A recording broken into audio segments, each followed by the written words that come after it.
Alright, let's get to this. I spun the wheel because I had a couple of different videos I wanted to watch, and this video won. This is a video by Toastify, known as The Sins of Synnibear. Crazy stuff, dude. I don't think I've covered Synnibear on the channel, ever, aside from maybe like one video on Just a Robot that I did back in September, where I briefly mentioned the Synnibear situation. The biggest controversy that she was into was she was having super sexual conversations with a 14-year-old while she was 20, and that's obviously unacceptable. So yeah, age gap's not appropriate. It definitely was leaning on the predatory side, absolutely, based on all the DMs that are available, and yeah, it's not good. So yeah, I mean, this video came out very recently, so I kind of just want to watch it. It's more slop to guzzle.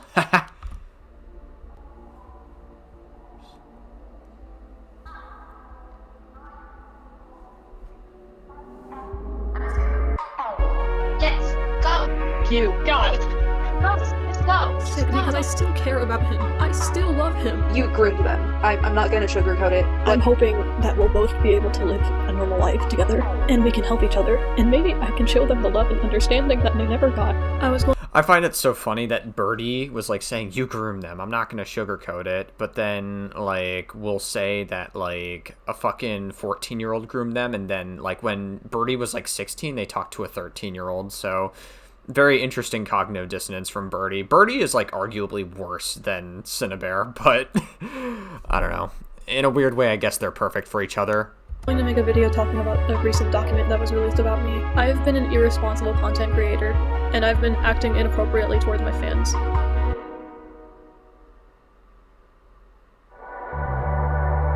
Synnibear03 is a name that's become synonymous with the word degenerate in the last year, thanks to an incredibly high-profile controversy about her interactions with a minor. But how most people have— Yeah, the minor in question was 14 years old while they were 20. Seen her from her fights over cats or the explicit comics in her DMs is only a snippet of Synni's online history. Once known as Scootaloo Love Sans, Synni was a part of the animation meme community and represented some of its highest peaks. At only 14 years old, her short videos went viral, one of them gathering over 20 million views. I remember when these kinds of videos were popular. Back when I used to hang out with like Alchemist area, like these videos were like super popular during that time. So yeah, I could see this also getting popular as well, because it's just a bunch of kids who kind of don't feel like they have a place in the world, so they just use like online art as an escapism, and that leads to a lot of really degenerate and bad things, like becoming antisocial and then you developing all kinds of degenerate habits. So we've seen that time and time again over the years. Yet, when hearing of Synni's name, even in a situation directly about her, it's interesting how much she becomes an afterthought in the shadows. It all seems to be more focused on a crazed roommate or delusional defenders. Almost no one looks past the recent events and how her reputation was once as a golden child of her own community. Silly Jar. Goon too close to the sun. Crazy. I really wish that Jar just like fucking stopped responding to the situation and started making content again. I think he has recently. I think he has started doing more content, and he stopped responding to the situation, which I think is a good thing. I think he should just move on from it. Like, obviously, like, his defense was fucking terrible, and he did it because he thought that he could, like, tap Synni or whatever. But, clearly that didn't work out for him. You realize that Synni's story is a perfect painting of a spiral from childhood fame. The many dramas she racked up along the way were mere tremors of what was to come. So, who is, or rather was, Synnibear03?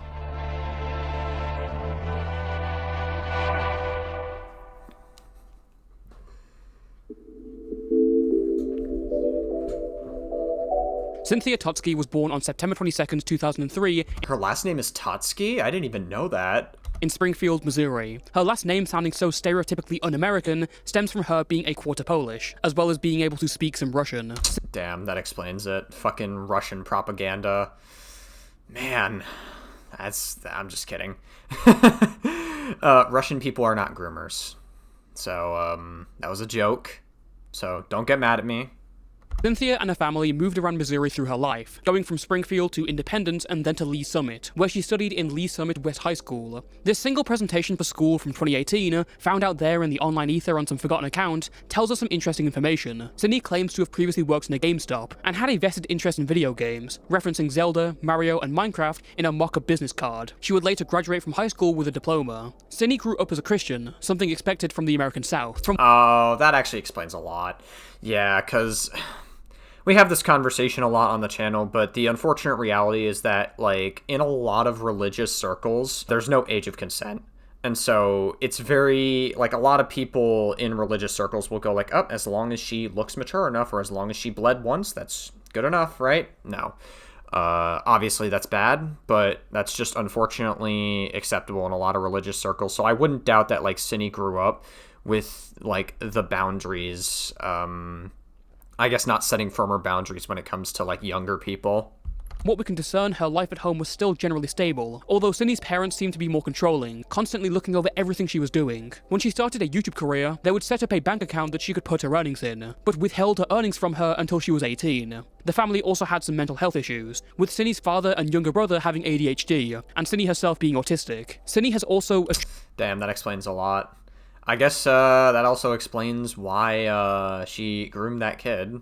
You know, wasn't that, like, one of her excuses as well? In, like, one of her responses, she unironically used the excuse that, like, hey, I have autism, I don't understand certain social cues and stuff like that. Like, it was actually, like, very stupid and fucked up.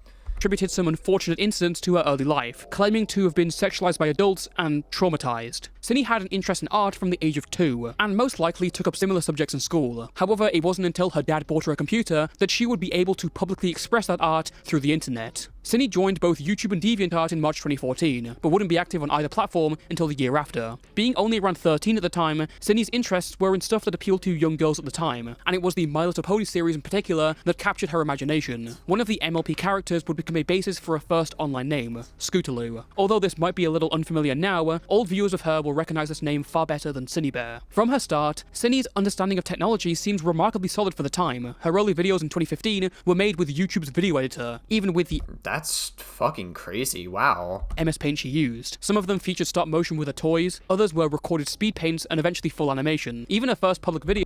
Oh my god, it's literally the same art style as that one fucking... What is it, Mordecai and Twilight Sparkle meme, where it's like, can we pretend that airplanes are night sky like shooting stars? Like that meme format. That's so interesting. Was she the one that started that?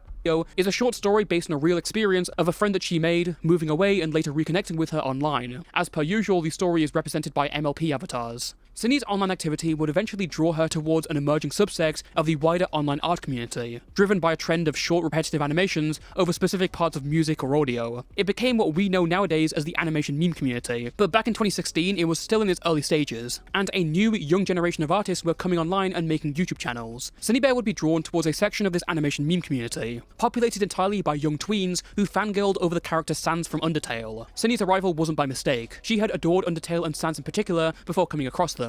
And in short, all these fangirls would essentially obsess over Sans, draw him in romantic situations with their OC, mashing up their OC with him, you get the idea. This is where you get the second half of Sydney's old online alias, Scootaloo Loves Sans. But would you know that fangirling is no easy feat? Over time, some jealous individual or ambitious troll would hate raid your video or draw them... What the fuck is their name? I'm not even gonna repeat that. I think that's like trying to say the N-word and then DeVito, but it's spelling it like N-I-G-G-L-Y. I'm gonna censor that post-production, just in case I get fucked by that. Like, I'm not trying to risk anything, so we're just gonna censor that. Literally killing your character if you posted about loving Sans too much. Most of these young Sans fangirls would eventually reply with the same tactics. Yeah, it was during that whole Undertale arc where basically, like, so many people were fans of Undertale. It looked, at the time, it seemed like Undertale was going to be the next Five Nights at Freddy's, and lo and behold, it kind of was, but for the art community mostly. I haven't really seen it much elsewhere. Come to think of it, yeah, like, the Undertale stuff was really, like, tied to the art community for the most part. I haven't really seen anywhere else talk about Undertale nearly as much.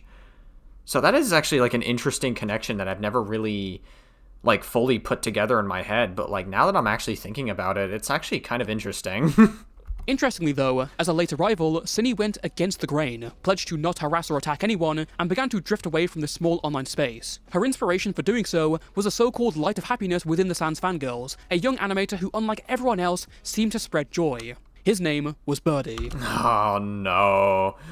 The beginning of a really fucked up story. Oh my gosh. And then they both disappeared off the face of the internet. You'd think it was like a Nick Crowley video with how much they disappeared.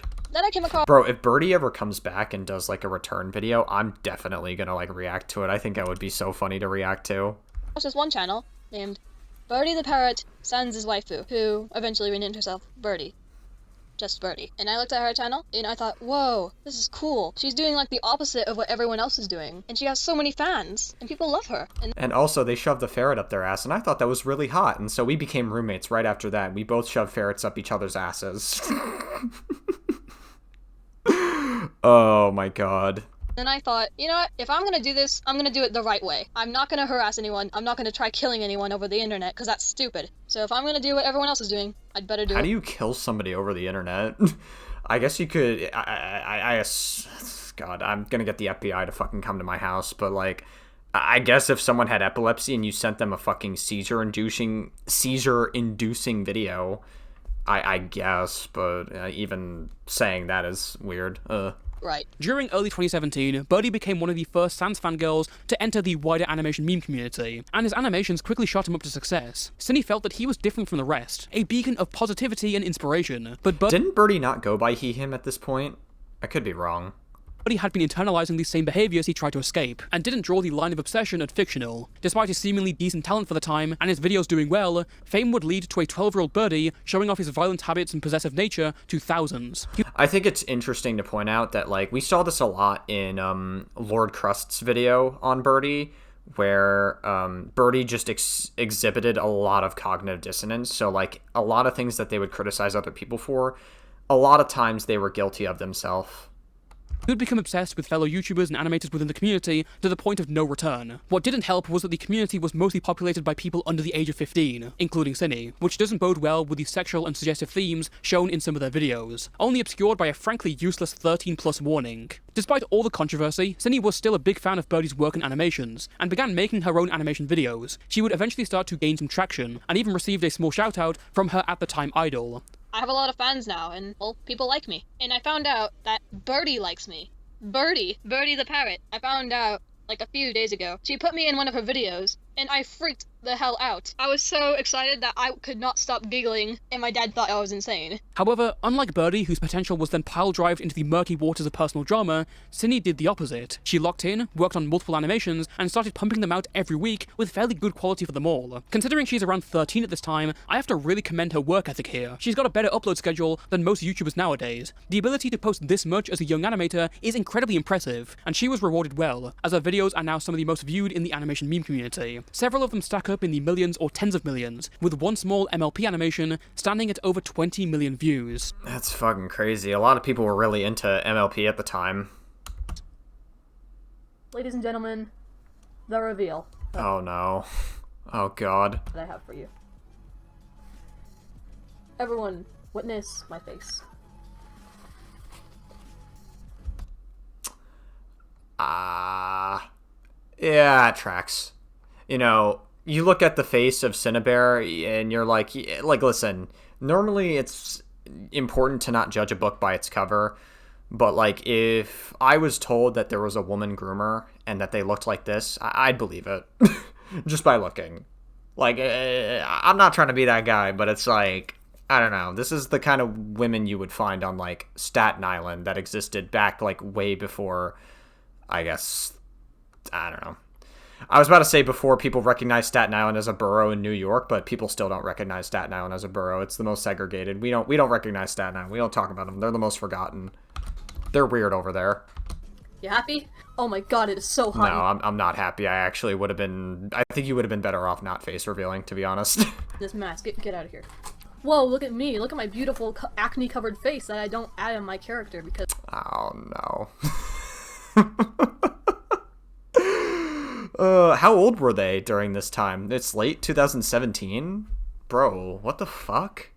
So that means, like, if they did the shit in, what is it? If they turned 21 in 2024, that would mean they were, like, what is it, 3, 4, so that's 7 years younger than 21. They'd be, like, 14 at this time? Jesus fuck, dude. Or 13, maybe. That's just stupid. Damn. It feels kind of weird making a joke about a 13-year-old in hindsight. That's actually kind of crazy. Wow. GG's, I guess. I should have checked the date before making that joke. But is this better for you guys? Because I don't think it is.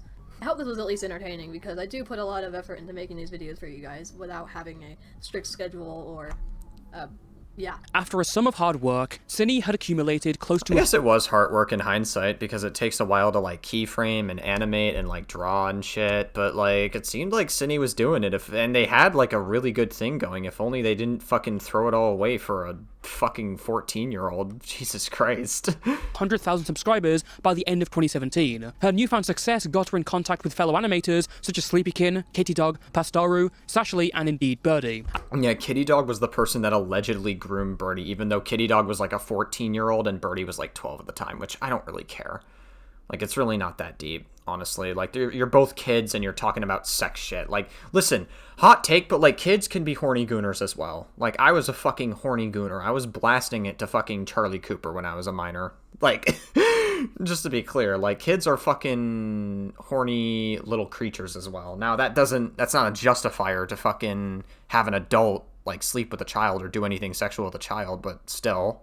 As well as Birdie's at the time close friend and partner known as Heimgert. Synni would also enter an online relationship with another girl, an animator known as Ambrixen. Synni didn't just do animations though, she often drew her fans, made speed paint videos, and would also do unscripted rants venting out her frustrations about a particular subject within the animation meme community. It was rare and very off the cuff, which made her feel more real but also had its consequences. In June of 2017, Synni fired off an angry comment accusing another animator named Kushley of tracing over her artwork. The tracing claims were true, but instructing her fans to go and yell at her was more of an issue.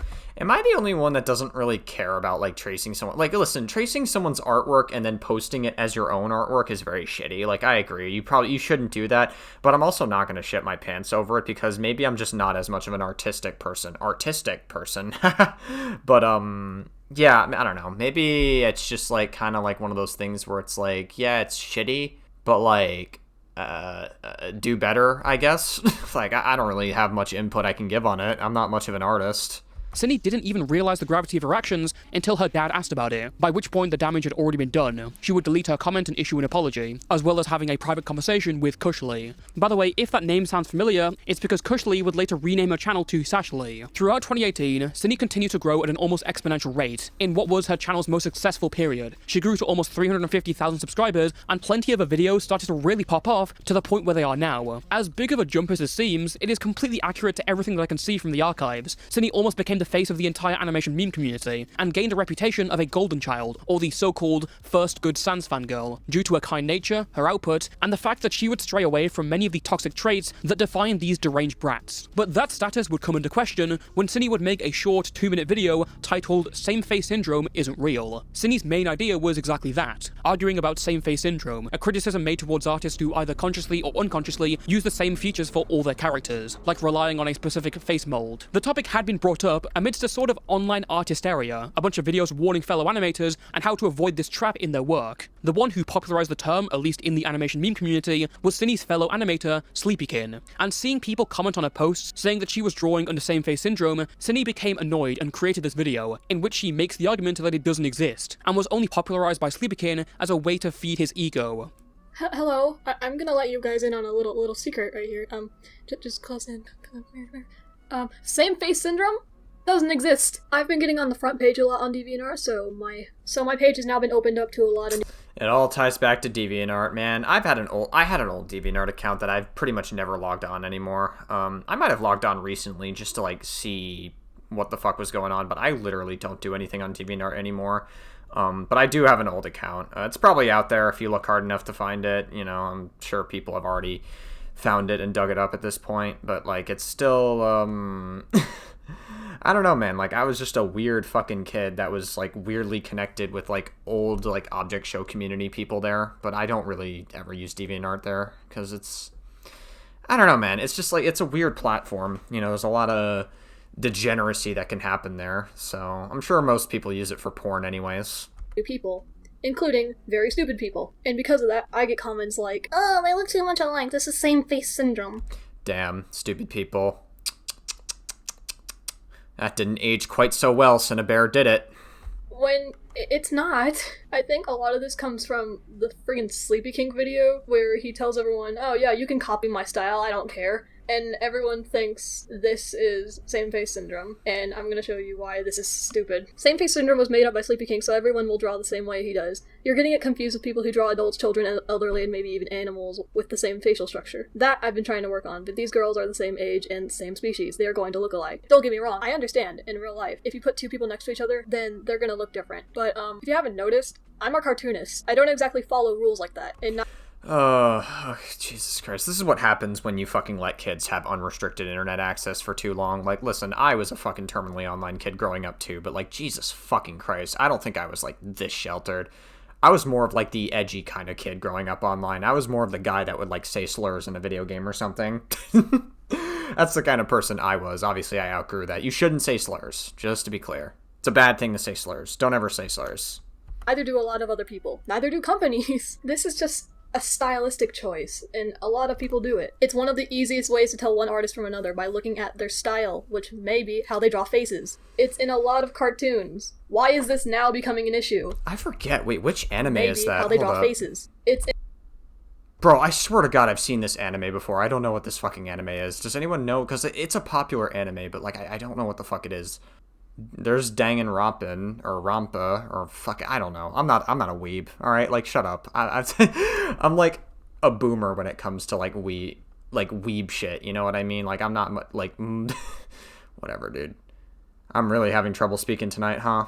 in a lot of cartoons. Why is this now becoming an issue? In conclusion, if you think same-face syndrome is a problem, I think you're dumb. Obviously, there are some problems with Synni's arguments. For one, her claims about Sleepy King were entirely baseless. The advice he gave wasn't that people could just copy him, it was using his methods to find inspiration. Obviously, everyone's inspiration differs with their lives, environment, age, gender, etc. Well, I think we also have to remember that, like, when it comes to art, in any art form, this goes for, like, music as well as, like, movies, etc. No idea is original. Like, you can apply this to film where, like, think of any movie in the world.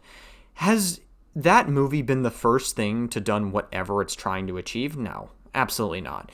Now, try to translate that to art. When somebody draws art, has anyone ever been the first to do that, like, art piece ever? No. I mean, I guess you could theorize or, like, go back to, like, the fucking Renaissance period or, like, even before that, the art that people would do then. But even then, they had their own inspirations as well. So no idea is original. It's just how you take that idea and make it your own thing and make a great thing that's actually worth, like, investing, right? Like, this is like a whole thing in the art field. That's why it's tough to be successful in any, like, art industry or any sort of job in the creative field, because it's you really have to stand out and not be oversaturated with the rest. Secondly, Synni's idea of what same-face syndrome was seemed entirely inaccurate. Several sources outside of YouTube called it an actual thing years prior, and the problem wasn't with the character's species or age, it was with its features, shapes, and design. Needless to say, Synni's video wasn't good, and she came under fire from numerous other creators who jumped in to debunk and say their piece that same-face syndrome is in fact real. I don't care about any of this. This is so dumb. This whole, like, drama piece is so dumb. It's like, same-face syndrome. Oh my god, this art person copied me. Oh, this art person is this, that. Like, none of this drama matters. Like, I don't care. I'm more concerned about the fucking predatory shit. That's the stuff that I'm more concerned with. But, like, this stuff right here, like, this whole art shit, it's like, it's petty kid drama online. It's just like, I don't care. Other people had an issue with Synni lashing out at random DeviantArt commenters, and she would continue to after the video, even taking a shot at Birdie. Eventually, Synni issued a full apology What? Hold to on. commenters, and she would continue to after the video, even taking a shot Taking a shot at Birdie. Hold up. Wait. Thank you so much for apologizing. I knew you'd be able to fix the situation, and sorry about the private screenshot thing. Sometimes I collect things I shouldn't collect. Bro, not gonna lie, if I had a friend that was, like, screenshotting DMs just for no reason, just to have them, this is a red flag. Like, literally, this also, like, hot take, this also goes for, like, having partners as well, or any, like, love interest as well. If they, like, just randomly screenshot things in DMs just to have it, I don't know, it's I find that super weird. It's almost like they're using it as, like, leverage. It's definitely a massive red flag. I would definitely be less comfortable interacting with that person if that was the case. And sorry if I was too harsh in my video, I was just a little angry because you never said it was an inside joke with you and Rib Chills. No problem, B. Again, sorry about how I reacted to your video. I'm kind of embarrassed. TWT with the emoticon. Wow.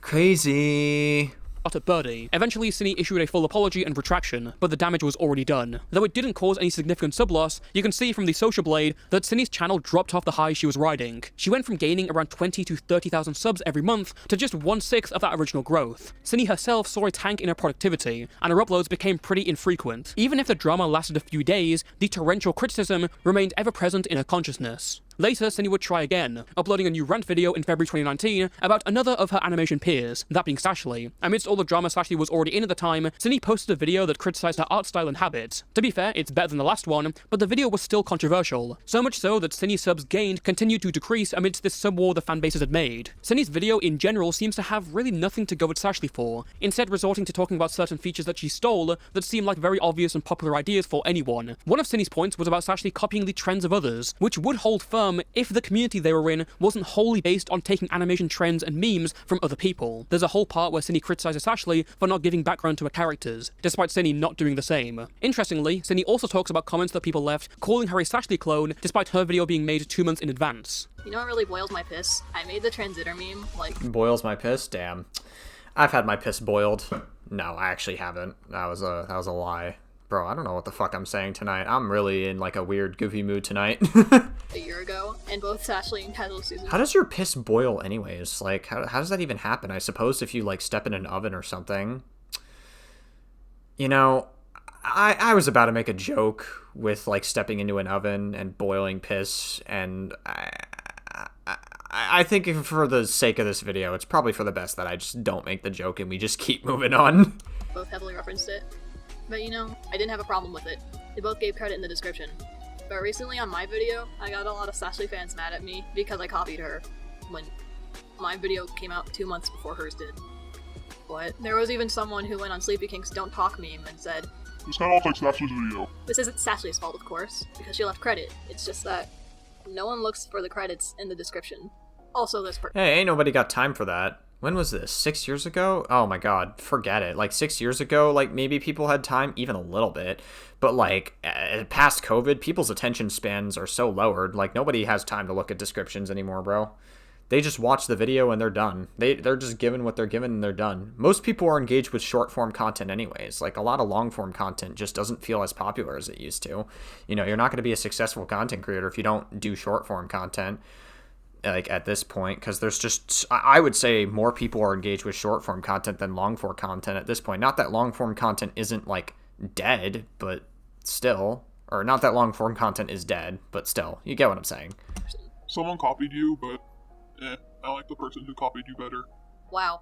Rude. Along with the comments on the DeviantArt that sparked the Same Face Syndrome video, we're starting to paint a picture of Synni being pretty sensitive and reacting impulsively. Obviously, these people are wrong, but it's like she made the whole video. Why the fuck is this screenshot in Russian? Oh, is it like Russian Polish? Is this like one of Synni's videos? And she just had it in like Russian or like Polish or whatever the fuck this language is in? It looks Russian to me.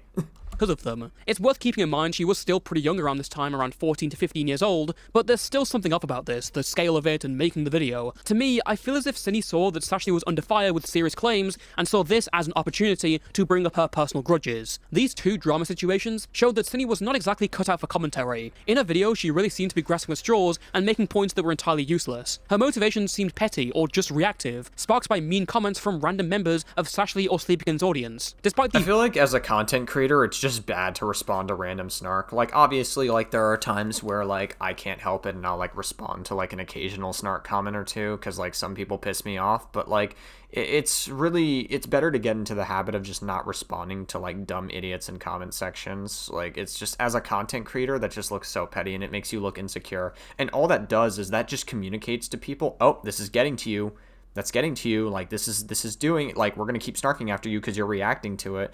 Like, it just, like, don't do it. It's not worth it, bro. Like, it's like, these people are not worth your time, but also, like, Synni is not a good person either, so it's just, like, I don't really even know why I'm making this point to begin with, because Cinny is obviously not good. Vehement support she would get from her fans in both dramas, it was evident that all she had to do was put the animations in the back. Jesus Christ, what the fuck? Support she would get from her fans in both dramas, it was What the fuck is this? Why did you draw her chest so big? What the fuck? Also, why is there like 5 boobs here? What the fuck is this? 1, 2, oh, it's 4, I guess. Jesus Christ. 3 titties was like fucking revolutionary in the Total Recall remake or whatever. But 4 titties? God damn, dude. We're really going into the year 2027 or 2077 with this. I guess it is 2277 or whatever, because it's 200 years after. We got 4 titties now instead of 3 titties. Damn. Whoever the man is a lucky guy, I guess. evident that all she had to do was put the animations in the bag. Eventually, Cinny began to realize this, and after going back to posting speed paints and animations, as well as starting her own DeviantArt webcomic, she began to drift away from the Scootaloo Love Sans name. She had gotten so much fame under it, but in the process, had tied it to controversy that kept affecting her reputation. So, in 2020, she took the bold decision to change her name from Scootaloo Love Sans to Synnibear03. After feeling like the Scootaloo name gave her no respect and just confined her to the idea of a Sans fangirl, Cinny wanted to break free from it all. She would also start to disavow some of her previous drama videos. But if her intention was to cut the drama from her name, that idea would soon become null and void. Oh boy. Ominous time. If Cinny's drama was hard-hitting, Birdie's was like being run over by a Mack truck. Oh, dude, Birdie's drama is absolutely fucking insane. I would, like, there's even a debate that, like, Birdie is worse than Synnibear. Because it's crazy, what Synnibear did was, like, really bad on its own, so, like, Birdie's drama, like, just, again, watch Lord Crust's video on it. Lord Crust made, like, a very excellent video on Birdie. It's, like, so... It's quite a deep dive. By 2020, Birdie was now known across the animation meme community as this obsessive psychosexual stalker, perennial doxer and harasser, false accusations made against ex-partners, petty grudges, weird relationships, everything, all at the age of just 15. The point is, associating with Birdie now was a lot more controversial than it was back in 2017. He had gained a number of... Well, yeah, I mean, I think it's also, what the fuck is this image? Bro, I was about to make a point, and... I don't even know what I'm looking at. What the fuck? What gives you the idea to draw something like this? What the fuck am I looking at? That's fucking crazy. Massive jump scare there. No, but like, I think the point I was going to make is that like, people have gotten into controversies all the time. And I think it's worth noting that in 2017, like, things probably were just not seen as controversial back then as it is today. And so, because, like, the internet was edgy. We just came out of the 2016 era of the internet, which you'll either love or hate the 2016 era. Me, personally, I wasn't a huge fan of it. I didn't really like it very much. I am a little bit more sentimental on it, in hindsight, because we've definitely seen way worse times than the 2016 era. But still, I still wasn't a big fan of it. Like, it still was not the greatest time because that level of toxicity was very rampant online, and we just got out of that era, so obviously we weren't going to see something like this as controversial, I guess. But like now, like with all the drama and controversies catching up to Birdie, and as more situations have happened, Birdie just became more and more degenerate, and is arguably more degenerate than Synnibear. Detractors. Most importantly for the time, Evidence Founder 1, a collective of grown-ass adults, and apparently some weird freaks, A-logging all of Birdie's moves. So why do we mention this channel? Well, in June 2020, they posted a video revealing that Cinny had been trying to get into contact with Birdie over the years. You'd think after surpassing him in sub count, she'd leave her unfulfilled community wishes behind, as in the grander scheme of things, it would only bring her down further. Plus, as we mentioned before, Birdie was now way more unhinged. Yet, Cinny still desperately wanted to become friends with Birdie and developed an obsession of sorts with him. There were tons of fan art, Discord messages longing for contact, and animations showing Birdie in a positive light, all whilst he was on a vicious doxing and harassment campaign against his ex-partner Heimguts. In some... God. And, like, Birdie, like, again, if you watch the Lord Crust video, you will know that Birdie has, like, an insane fucking victim complex. Like, they think that they're the victim of, like, every encounter, that they're the victim of grooming, despite saying that, like, children are exposed to sexual shit on the internet all the time. Which, by the way, I would agree with that latter half of the statement. But they said that they were traumatized by a 14-year-old while they were 12, and then, despite like fucking interacting weirdly with a 13-year-old while they were 16, which I would say is not good. I would say that's inappropriate, but on its own, I don't think that makes Birdie like a predator or whatever, all right? Like, I don't know. It's like, there's just so much degeneracy. I mean, at this point, like, Birdie would be the type to do the kind of shit that Synnibear does. I would not doubt it. In some ways, people believe that Synni's drawings of him were meant to glorify or support his actions. Speaking of partners, if you've got a good memory, you'll know that Synni's partner at the time was called Ambrixon, and they'd started dating back in 2017. The two had been together for a few years, and would publicly show their affinity to one another through drawings and speed paints of each other's characters, as well as them together. Yet this relationship was not smooth sailing, shockingly, and they were now no longer together. Synni kept the details of this fairly closed off, but Weren't Synni and Birdie together at one point? Because, like, they lived together, and they acted, like, very affectionate towards each other, so weren't they, like, actually, like, a thing at one point? Like, obviously, I don't think they made it, like, a thing publicly. Like, I don't think they, talked about it ever, or made it official, but I don't know. I could have sworn that, like, based on the way they were acting together in real life, like, you'd think that they would be a thing. Didn't intend to do the same, and in a number of Discord messages, she began to speak of their relationship not being as good as people thought. She stated that Synni and her had a pretty toxic relationship, where she would often get the blame for a lot of Synni's self-inflicted drama, despite her telling Synni the right moves when she first brought it up.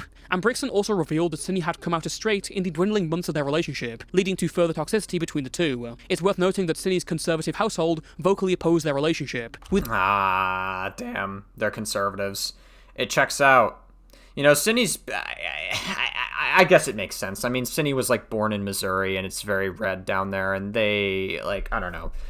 I wouldn't doubt that Synni's parents would be the type to be, like, super MAGA. I definitely get that vibe. Her dad in particular voicing his disapproval. It's evident that they had a hand in this decision. But was it the only hand? Could Synni's obsession with Birdie and her deteriorating online relationship have some sort of correlation? The answer is yes. As it turns out, Synni was far more obsessed with Birdie than she let on. Her public actions were just a small glimpse into her thoughts. Synni would begin to draw herself and Birdie's character in several romantic and sexual ways, buddying up to Birdie's at-the-time partners to get closer to him. Yeah, so normally this would be a red flag, but because Birdie and Synnibear are just so fucking degenerate, and they, like, absolutely, like, I don't know, I wouldn't doubt that, like, Birdie saw this as, like, hot or something. Like, they looked at that and they were like, oh, wow, like, somebody is actually, like, drawing me obsessively. That's kind of hot. I want them more. No, I don't know. Like, if I had someone do this to me, this would be, like, super fucking, like, weird behavior. I don't know.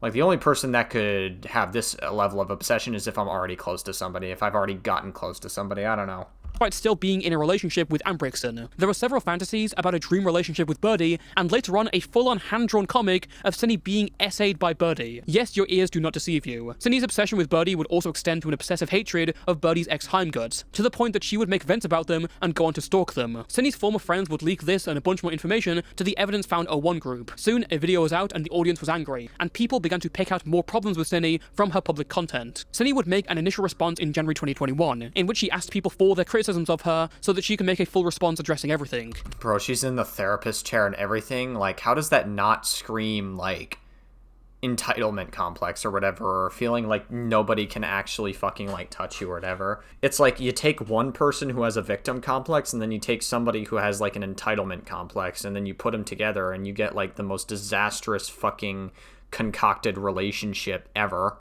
Keep in mind, this wasn't any Google document. This was an array of rant videos with different things to say. Chief among these concerns was Synni's obsession and glorification, or whitewashing, of Birdie and his actions, as well as her participation in the stalking of Heimguts, as well as concerns over her animations and art in general, claims that some of her work romanticized serious abuse. Members of the audience would also try to reach into Synni's life, making conclusions that she suffers from maladaptive daydreaming and telling her to stop this mental disorder. Others claimed that her saying she was straight showed that she was a straight woman preying on LGBTQ people. Months would go by with Synni working on a response, but still getting— Well, that doesn't really make a lot of sense to me, because, like, I could have sworn that Synni and Birdie, like, when they lived together were a thing. They were acting so affectionate to each other. So, like, that doesn't make sense. Did, like, Synni, I guess, discover that they were, like, pansexual or bi, like, later in life? I don't fucking know, dude. Continuous backlash every day that she was publicly silent. There's even an unlisted video on a channel where she can be heard crying whilst in Birdie's server because her friends were distancing themselves from her. In April, a small creator— Yeah, I feel that, you know, there's a lot of people who are cowards when it comes to controversy. Not in this case, though. Granted, this is before all the controversies, like the biggest one with Synnibear became public, but, Yeah, it'd be like that sometimes, so I can partly relate to that one, but, you know, my situation's a very different ballpark from Synnibear's situation, that's for sure. By the name of Gator Creation, would make a video clarifying some of the most misunderstood claims made by the audience, an emphasis on how all these personal details were leaked. Gator Creation's video seems to show how now it was the audience who were grasping for straws, and taking Synni's portrayal of abuse to mean she was supporting it. This video made a big impact in the public eye, and gave Synni some breathing room for her to Fucking Kitty Dog. Kitty Dog really needs to get away from these fuckers. These people are not mentally sane people. release a response, which she did in May 2021. In her video, she's a lot more passive, and generally apologizes for her behavior and actions. She also claimed that she did not support Birdie's worst actions, just that she took a general stance on hoping he would eventually get better. She would also show proof that she was entirely against things like Heimgut's doxing. As for her supposed romanticization of SA, Synni discussed how she'd confused abuse with angst and apologized. In general, Synni's response was received pretty well by the public. Even after this video, she would cut ties with Birdie, but the effects of what had happened were visible. Synni's viewership had greatly decreased from what it used to be. Her sub count basically plateaued at around 500,000 subscribers. The 2021 drama wasn't the only reason though, as stopping the MLP and Undertale animations was also a big reason. When she cancelled stuff like her DeviantArt webcomic and MLP and Undertale Ultimate Universe fanfiction, people saw that as a sign that she was moving on, and they lost interest in her work. What didn't help either was that Synni was constantly taking long breaks, mostly due to her parents grounding her for getting bad grades. Thankfully, she was now apparently seeking therapy for her mental health and keeping herself in check. And as Yeah, I mean, little did we know that that therapy wouldn't really do very much work for Synni. bad as it had been the last couple of years, she still held a pretty consistent and loyal viewer base, even regularly streaming and getting good numbers every stream. But where would she go now? Well, her interest was now in a new indie game named Friday Night Funkin'. For some reason, it's always f***ing Friday Night Funkin'. Synni would start to focus her channel almost entirely on FNF, making animations about it, streaming the game, and even making her own character stills. I've heard of this game, but it's not coming back to me. I've never heard of it at all. Well, I mean, I have, but like, I'm trying to remember what it is. Some of these animations, again, did pretty well, but the reason we're here isn't to marvel at her FNF skills. Seemingly, as always with this damn game, there was some degeneracy involved. During 2022, Synni would become— You know, ever notice that, like, everything that Synni interacts with up until this point is, like, it's always something degenerate, it's always some, like, weird-ass shit that she's involved in? Like, yeah, you guys ever notice that? I don't know, it's, like, very weird. It's, like, almost as if Synni herself is what she attracts. Interested in one FNF mod in particular, that being the Witty mod, and the self-titled character featured in it, made by the creator Sock.Clip. Synni would start to vocally express on a Discord server about how much she loved this character, and eventually it would turn into a complete infatuation, fantasizing and drawing her with him in romantic situations, and she would start to include some of Sock's other characters in her drawings, such as one of them named Boy. So what's the problem here? Oh, God, yeah, Boy was like a character, it was like an OC character or something like that, I know Boy was, like, heavily involved with that one, the alleged grooming victim, what is it, Eno or whatever. Now, to be clear, I don't know if technically what happened was grooming, but regardless of whether it is or it wasn't grooming with Synnibear, it doesn't matter. Like, she talked very sexually with a kid.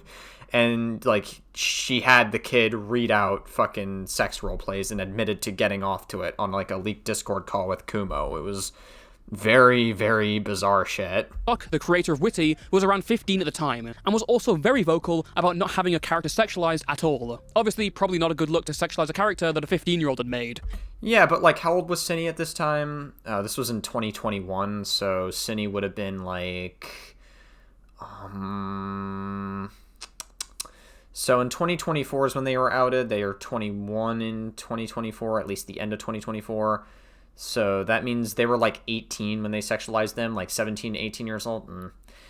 It's not ideal. Like 18 and 15 is not ideal, but I'm also not like shitting my pants over it, you know, like it's like within a high school age gap. So it's like, I don't know, despite them drawing this character, like I think the bigger problem in this would be like that the owner of this OC didn't want their character sexualized. So that would be like a bigger problem, I guess. But 18 and 15, I'd say not good, but I'm not really shitting my pants over it. It's not that bad either. Sock was seeing some of these drawings, and her discomfort became so much that she would even block Synni on Twitter. It took until one particularly suggestive piece she posted that Synni would face significant backlash from Sock's fanbase. In her apology posted to Twitter in October 2022, she said, "I didn't realize Sock.Clip was that uncomfortable with having their character shipped, and if I had known, I would have stopped sooner. I did not intentionally mean to break anyone's boundaries. I'm just someone who enjoys self-shipping with characters I adore." And little did we know that at the time that this apology would be very much in vain, because Synnibear just absolutely does not care about people's boundaries. Like, she would keep going again and again and again until eventually she talked to a 14-year-old at 20, which is definitely the straw that broke the camel's back. I really love Sock's characters. Now that I know you dislike it, I will stop. I hope you can forgive me. I admire your art a lot and you are a huge inspiration. I'll stick to drawing my own characters now, and I'm sorry that I made you uncomfortable. That was never my intention. Whilst this apology is so-and-so, it's entirely built on a lie. Synni frames this as a mishap and that she never knew Sock was uncomfortable at all. This was just not true. Evident. I'm pretty sure that, like, Sock, aka the person that, like, owned the OC, like, made it very clear. Like, and Toastify seems to corroborate this as well in the video, that, like, Sock pretty much made it clear that they were not comfortable with their OC being sexualized, and they made that, like, very clear, and I get, like, there's no way Synni could have missed it, right? From her messages on a Discord server where she knew of Sock's discomfort and complained about it, yet the public not known from her Let me see. I like messages Sock. on a Discord server I hope Sock doesn't hate me for simping over Witty. Okay. where she knew of but Sock seems so sensitive, especially towards the Witty stuff. Sock's discomfort. What if Sock doesn't like me because I like Witty? Oh, yeah. Okay. So, I mean, like, it's pretty clear that Synni knew. This is confirmation, at the very least, that they knew that Sock wasn't a fan of the OC being sexualized. Again, Synni was, like, 18 at the time, so it's like, this in, like, a vacuum wouldn't be, like, a predatory thing, obviously, but it's, especially since you're drawing, like, an OC character, it's not, like, an actual real character, but it's still, like, if... I don't know. I'd be more outraged if they were like a 30-year-old trying to draw like a 15-year-old character sexualized. I'd be a little more outraged then. But like, I'm just not really. I don't know. It's just like a do better moment. But it seems like Synni would not do better after this. Complained about it. Yet the public, not knowing of this, quickly forgave Synni and moved on. What they didn't know is that Synni's. I don't even know why I'm having like charity to Synni at this point. Like, Synni's obviously like not a good person. Obsession and actions went far beyond what she let on. During 2021, she had made a Discord group chat named Sock Gang, consisting of a few friends whom she indulged her obsession with. She would complain about Oh, okay, so she kept going after the apology. Wow, great stuff. Sock's discomfort in some messages, and even sent an early draft of her apology where she's more angry. But that wasn't her worst act. In this group, she would send suggestive and explicit art. The group chat members contained several minors, the oldest being 16 and youngest being 14. Yeah, it's not good, but again, Synni would be like 18 years old at the time. Listen, I was in like edgy discords when I was like 17 or 16. People sent porn all the time there. Ideally, probably shouldn't have happened, but I'm also not like traumatized from it. You know what I mean? Like, I don't know if this on its own could be considered grooming. You have to remember Synni was like 18 at the time. It's just a bunch of like kids sending each other porn. Like, kids would send each other like porn and weird shit all the time online, especially around the spheres that I would hang out in. So like, obviously it shouldn't happen. Like, ideally it's probably not good that it's happening, but I'm not really, like, this on its own, I'm not really gonna shit my pants over. For context, Synni was 18 when this group started and would turn 19 during its activity. I don't know. I don't really care that much. It's like not ideal. It's not good. You probably shouldn't be getting into this habit considering that like you're proceeding into your adulthood. But like, again, Synni's like 18 at the time, so. Not only this, but Synni would also make sexual jokes and comments towards these minors. That might be a little bit damning depending on certain things. Let me see. Not only this. Okay. So 15-year-old, 16-year-old Synni is like 18. I think Synni is like, yeah, Synni is 18 around this time. 18 turning 19, yeah. Okay. Spins them around and around like a fidget spinner. Why are y'all touching them? Everyone in Sock Gang being horny on main, turning into cum sock. Synni, you're always horny on main. Okay. I mean, yeah, not ideal. But again, what? This person's 18 or 16, 15. Again, 18 to 15 is, I would say it's inappropriate, but I don't think that makes somebody predatory. Like, it's a 3-year age gap. It's within like a high school age gap. I would say when it comes to 3-year age gaps, like 16 and 19, I wouldn't care about, but 18 and 15, I would say is like inappropriate, but not predatory. But Cinny would also make sexual jokes and comments towards these minors. Definitely showcases like a pattern of behavior from Cinny, though, that she just refuses to acknowledge boundaries from younger people, at the very least. This was never made public until later. It shows a snippet of the sexual nature that Cinny indulged in. More concerning was the fact that minors were involved and she seemingly didn't care. Not about— Yeah, I mean, it definitely, I think at the very least, it establishes a pattern of behavior. I think you could make that argument, but again, this on its own, if it was just this situation and it wasn't like the whole 20 and 14-year-old later on, then I wouldn't really care too much about this. I don't really think that this is that big of a deal. I'm at church, for God's sake. Oh, well, I guess you're gonna have to tell God that you sinned a fuck ton in this chat. Of their age or Sock's concern. The apologetic nature she put up publicly— I really do think that Cinny and her family being religious definitely plays a role into Cinny's behavior, because, like, again, like, in a lot of religious circles, there's no age of consent in religion, so a lot of this behavior would be seen as not that bad, or not nearly as bad compared to, like, anyone else in society. The Golden Child view seemed to be used as more of a screen for her. Though Sock Gang would never be exposed to the public until much later, there were some breadcrumbs that look worse in hindsight. For example, Cinny would announce to her Discord server saying she was fine with NSFW of her character. The post itself had NSFW art. It's interesting, because Cinny had, like, rules in her Discord server that there should be no NSFW art of her OC, but instead she allowed NSFW art of herself in the Discord. It's bizarre. Which in itself was a contradiction of her own rules, which literally stated that NSFW was not allowed on the server because it could harm minors. This was only one of several other incidents in which she would openly discuss something sexual with her clearly young fanbase on her public Discord. Not many people knew it at the time, but a pattern was emerging.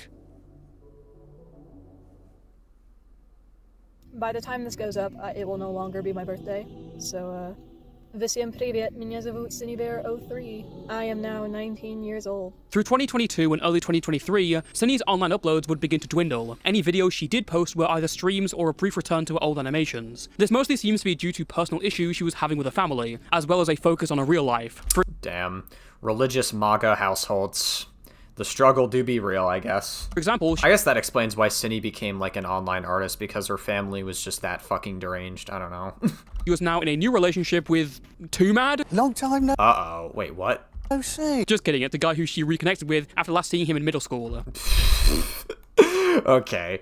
Oh, man, Toastify, you're about to get some racism allegations. Crazy. Cinny would go from the Object Show community with the whole internalized racism. You mistook a black person for another black person. You're racist now, Toastify, according to the Object Show community.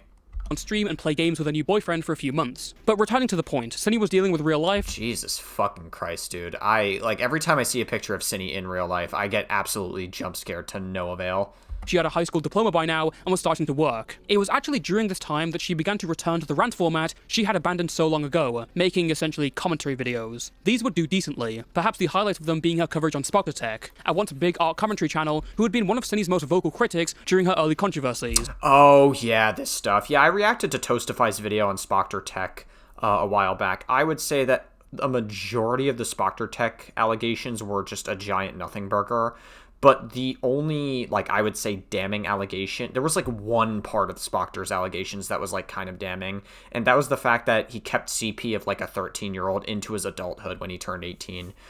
That, I would say, is the only part that's, like, the most damning, and, like, I feel like common sense would say that you should probably get rid of that flash drive going into your adulthood. I don't know if I would say Spoctotech is, like, beyond rehabilitation from that alone, but, like, that is still pretty fucked up and not great. So, I don't know, dude. Yeah. I'm not quite sure how to feel about it. Who knows if Spoctotech could rehabilitate, but it's just, I don't know. Majority of the situation was a nothing burger. I don't know what to tell you. Like, I looked at all of it. You guys can watch my original coverage on Spoctotech if you want on the channel. Spoctor had essentially run off after a call was leaked of him admitting to having sexual interactions with a minor. But what was... I'm pretty sure the age gap was, like, fine. I think it was, like, a 3-year age gap or a 2-year age gap for Spoctor at the time. So, like, I don't really think it was, like, that damning. But, again, the damning part is the fact that he kept, like, a flash drive that contained CP of a 13-year-old when he was young and then kept it into his adulthood when he was 18, which is definitely not good. I'll say that much.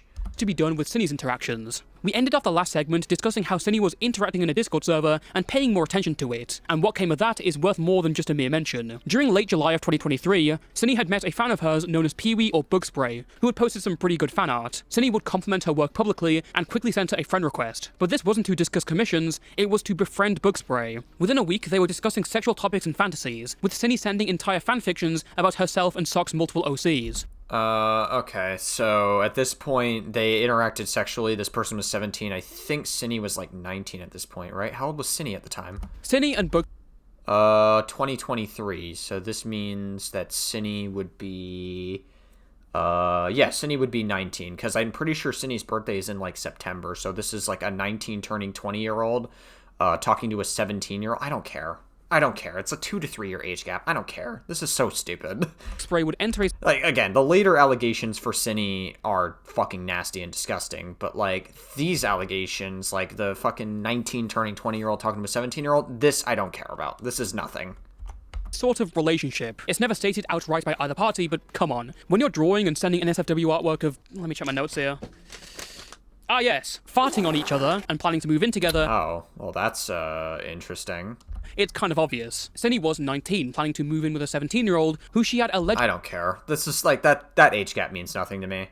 At least listed sexual pictures from. Bugspray would come out and post DMs in November 2023, exposing Synni for being problematic and showing more of her personal details. This included non-consensually publishing these private drawings and their sexual interactions. However, I don't know. I mean, that could be bad, I guess. Like, you shouldn't leak private conversations between two messages sexting each other. Like, I feel like that's, like, shitty. But, like, again, a 19-year-old talking to a 17-year-old, it's literally the Call Me Carson age gap. Like, why should I care about this? Though there were some small rumblings, people didn't really take this seriously. For one, Bugspray's video was flagged down only mere hours after it was up, because she was just straight up showing the artwork uncensored. Bugspray was also criticised for the act of leaking private information and her tone while showing these cropped DMs. The fact that she said she was uncomfortable only after making the video, whilst in the DMs there's no questioning at all, didn't help. Synni would put out a generic statement in response, saying she was aware she was in the wrong and that she wouldn't befriend any minors again. Synni clearly clearly that didn't age well. Had some really weird lines around people when it came to discussing NSFW topics, and seems to have just plucked a fan out of a server to start dating and showing all this weird stuff. Even well into 2024, Synni would continue to sexually obsess over Sock's characters, and even asked her server, one that had minors in it, for their best NSFW chatbots. Wow. Incredible. That means Synni has definitely learned her lesson.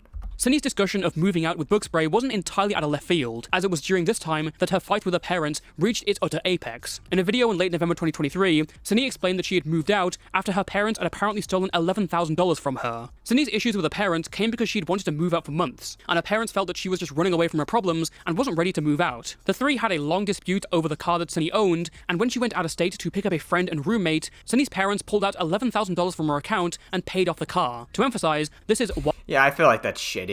Like, you definitely, as a parent, I don't know if I would ever do that to my kid, to, like, just take away savings from their account just to pay off something. That seems kind of shitty. I don't think I've ever been put in a situation where that would be the case. Like, it's definitely not a good sign to, as a parent. Now, there is one thing that could change the context of this if Synni did something that, like, warranted it. If Synni was, like, an obnoxious child to their parents or whatever. Because I know we had that context in, like, the Birdie allegations when we watched Birdie, the video on Birdie.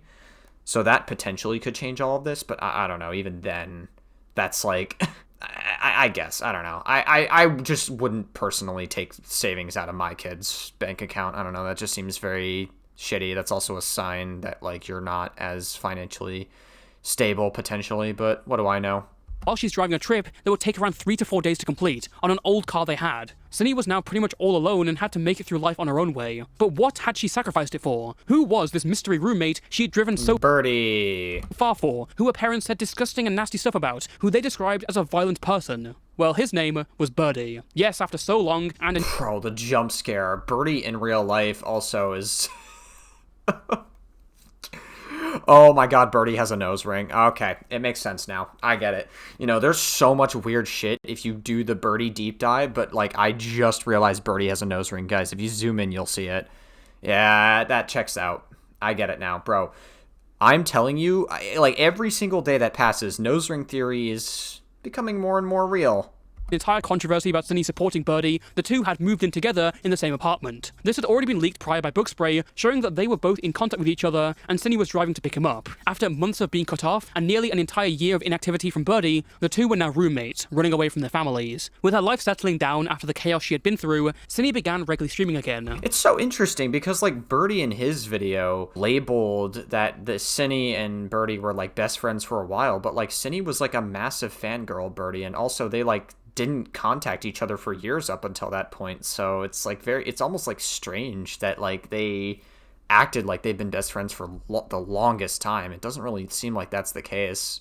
With Birdie making appearances in the background under the pseudonym of Jimmy. Eventually, Birdie would make his grand return in mid-2024, with a video made to explain all of his history that just kind of obscures a lot of it. But Synni was there playing cheerleader along the way, and even went out of her way to defend Birdie. A fairly large YouTuber and streamer, Deadwing Dork, reacted to Birdie's video and basically made fun of it for a few hours. Birdie and Synni's fanbases would hunt for Deadwing's head, and Synni would make a 3-hour video on Deadwing's whole stream. This is part 1, by the way. Now you can watch this for research. I'm not going to. I'm here to tell you right now, we don't care. You cannot pay me any amount of money to watch a 3-hour video from Synnibear. However, from what I totally understand. Even if Homelander was about to fucking laser you, even if Batman was gonna interrogate you just to do it, I can deduce, Synni's whole defense for this video is either to deflect to Birdie's mental health or to accuse Deadwing of victim blaming. Both points have issues. Mental illness is often not a cop-out for everything, especially Birdie's actions, and that Birdie warps a lot. Ah, Jesus fucking Christ. I accidentally, like, oh, jeez. I touched a sharp part of my fucking, chair. Ugh. That's irritating. Ah, whatever. The reaction must go on, as they say. Of these situations in his response. What's annoying is people watched Birdie's video, and most of them didn't know the context for any of these stories, so they only had Birdie's word to go off of. But Synni did know the context. She was there for most of it, and directly participated in it. So I only see this video as just— Bro, nothing pisses me off when, like, people, when they have to play to public perception and be like, I did not know about the context of this thing, even though they fucking knew behind the scenes the entire time because they want to play up to public perception. Nothing pisses me off more than people that are so audience captured and they're, like, way too optics brained. Like, listen, you should care about optics, but there is a such thing as caring way too much about optics. Just willful ignorance. What happened to disassociating from Birdie due to his actions? Well, it's— Disassociating, just to be clear, is a buzzword. Like, when Birdie says it, like, everything that Birdie describes about themselves in their victim complex is, like, a buzzword. Disassociating, you know, grooming, fucking abuse and shit. Like, all this shit is, like, all these are buzzwords. Like, they don't mean anything. Worth noting that Bookspray claimed Synni would outright compare her to Birdie, and use her as a sort of substitute— That's just the unfortunate reality about the internet as well. Like, a lot of these people run with these buzzwords despite not meaning anything anymore because, you know, like, everything is fucking grooming according to the internet. Everything is predatory according to the internet. Like, nothing— like, if everything is these things, then none of it is these things, if that makes sense.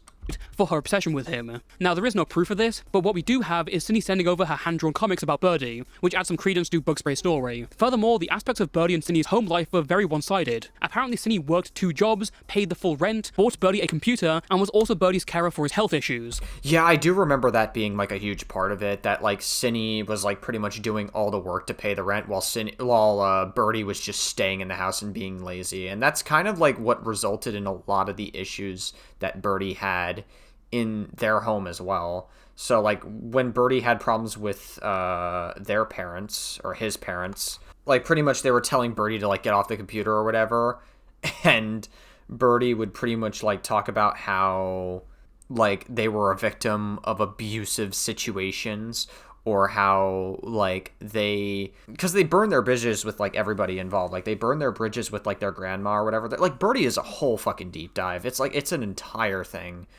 And so, like, Birdie's, really what it boils down to is that the family was frustrated because Birdie wouldn't want to do anything productive. They weren't working on getting their GED. They were trying to filibuster it as much as possible because they wanted to stay home all day and just, like, stay on the computer all day and, like, just drawing art or whatever the fuck. Or, oh my god, I'm in the middle of streaming my fucking furry fetish art online to YouTube. That's the most important thing ever.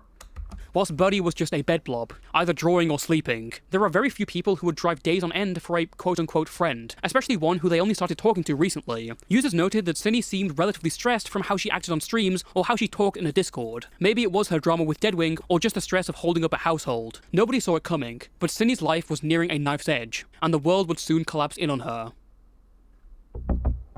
You know, yep, here we go. This is the 14-year-old allegations. This is the stuff that matters the most.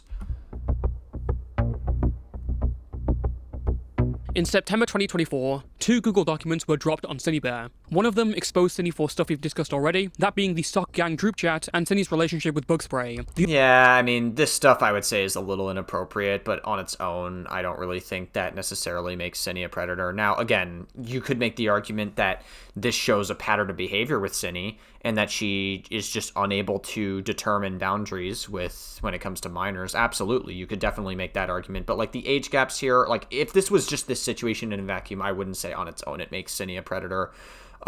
This other Google Doc, though, with Eno is, like, the stuff that is more interesting. The other one is more juicy, for the lack of a better term. An entirely new claim surrounding an individual named Eno. Eno was 14, Synni was 20. Yep, that's inexcusable. That's tough. That's a tough age gap to justify, Synni. That's, you're cooked. At around 188... The only thing that would, like, kind of save you is if, like, these were, like, inappropriate jokes that weren't intended to try to, like, wear down their boundaries or whatever, but you, like, on a leaked Discord call, Synni pretty much admitted that they had this 14-year-old read fetish, like, fantasies or whatever, with the intention of getting off to it, so... It's tough stuff. Pages, the document is a timeline of Synni and Eno's conversations, beginning in November 2023. Eno was a friend of another YouTuber named Soph the Neko, who had made the main video on the bug spray situation. Eno had reached out as a fan, and the conversation wasn't that lively when they first came into contact. But there were key establishments, such as Eno saying she was 14, while Synni laments over how all the funny people out there are just children. Wow. Over the next few months, Eno and Synni would sporadically talk with each other, with long calls. Yeah, I don't know. Me personally, as like a 24-year-old, the moment I see under 18, I don't interact. It's just not worth it, bro. I just don't really care to get in that situation. Like, obviously, if you're within a reasonable age range, that's one thing, and like you could probably get a pass in life. Like, if you're like a 19-year-old talking to a 17-year-old, like, that's one thing, because that's what Synni was. But like, once you start turning 20, 21, and you see like 14, you gotta cut them off. Like, that's just like, I don't think you guys have any business talking unless you're in like a group chat or something.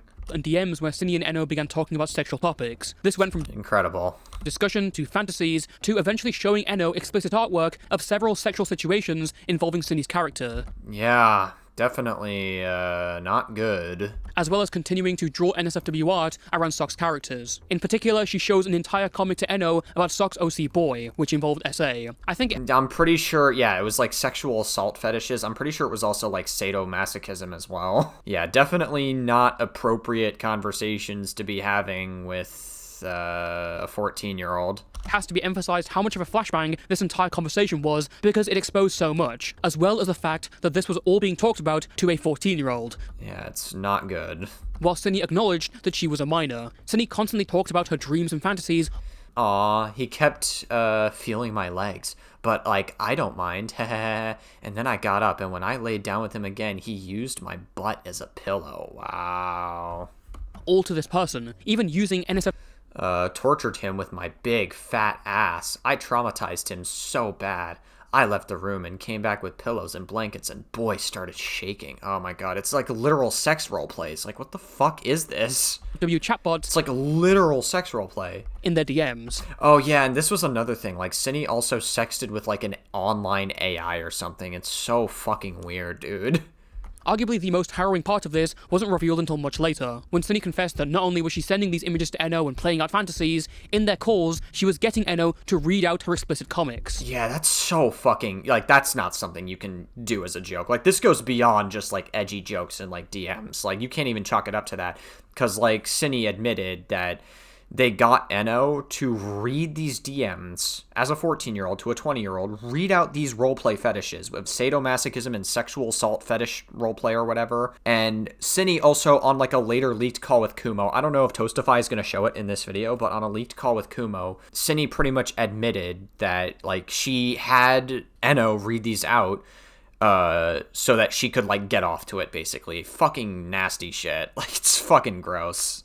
You had Eno read out the comic in VC?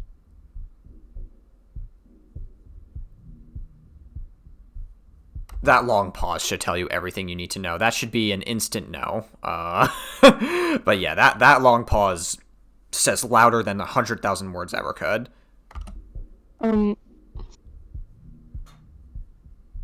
Like the dialogue. I didn't, like... I didn't think to mention it. It just didn't seem like a... All the questions we were asking you about you needing to be 100% honest about what was, like, damning and... I mean, I didn't even think about it. It didn't even come across my mind. You know, in a weird way, that almost makes it worse. If it didn't even cross your mind, like, assuming that Synni is telling the truth, which it's possible that she could be lying, and I honestly wouldn't doubt that she's lying here. It's possible because she's trying to downplay the situation, so that's absolutely a possibility. But let's assume that she's telling the truth here, right? If she didn't think that it was worth bringing up, in a weird way, that almost makes it worse, because that communicates that Synni doesn't think what she's doing is as bad. That seems even worse, no? I don't know, it's just like a... Hey, Kumo, does knowing that fact change anything for you? Yeah, quite a bit. Because that's, like, literally asking her to engage in your... It was mostly just, like, being able to, like, hear what her reaction was. Hear what her reaction was. There you go. That's literally it. Hear what her reaction was. She wanted to hear her reaction to sex role plays. Okay, what if that 14-year-old got aroused to it? Did you like hearing that reaction to that 14-year-old getting aroused to it? And listen, we had a conversation earlier about kids being like horny gooners, so like obviously they know what sex is, but that doesn't matter. Like, you're a 20-year-old. You're fucking 20 years old talking to a 14-year-old. That's crazy work. That's insane. Oh, okay. No, we're done. We're done. You know... You asked her to read it, and you wanted her reaction. Do you know what that means? Like, I wanted to see if she liked it or not. Oh my god! I wanted to see if she enjoyed it or liked it, yeah. Just like getting feedback. I like getting feedback. Yeah, get the fuck out of here. I like getting feedback. I don't believe you for a second. Get the fuck out of here. I like getting feedback on, like, role plays or whatever. On a sexual role play. That is shit that you, like, keep to yourself. Like, fucking Homelander wasn't threatening to laser you to share that sex role play with anybody else. That's shit that you take with the to the fucking grave. Hear their feedback, please. No fucking way. I don't believe you for a second. I didn't think. No. Also, just to be clear, this Kumo person on a call had a massive thing for Synni, and this Kumo person is also a weird fucking freak. Like, he was pretty much, like, only mad at Synni because she was engaging with other people except him, sexually. Kumo didn't have a problem with the fact that she was talking to a 14-year-old. That's not what he has a problem with. Like, this guy is also very weird, just to be clear. Apparently, Kumo deleted their channel, and they're no longer found on the face of the internet, but yeah. You wanted feedback, and effectively, what is attacked? I didn't think it was like that. Synni and Enno's conversation... I don't believe you. I don't believe that she's like, I didn't think it was like that. I don't believe you. I don't believe you. You were engaging in a fucking sex role plays. It seemed like, I don't know, like, the more I look into it, it definitely seems like it could have been grooming. Like, I'm not even kidding. Like, that really could be seen as a grooming tactic to try to, like, wear down their boundaries, to, like, make them more comfortable. Like, hey, do you like this role play? I wanted to see if they like it. Do you like these role plays? Dude, what the fuck? You're asking a 14-year-old if they like sex role plays. That's crazy. Continued until September, stopped by the release of this document. Now, one of the main defenses that people put out for Synni in response to this document, maybe the main one, is that she was straight. Therefore, she had no interest in Enno as a partner, therefore it's not grooming. That doesn't matter. You still shouldn't be having sexual conversations with a 14-year-old as a 20-year-old. That's still, like, it's still in the wrong.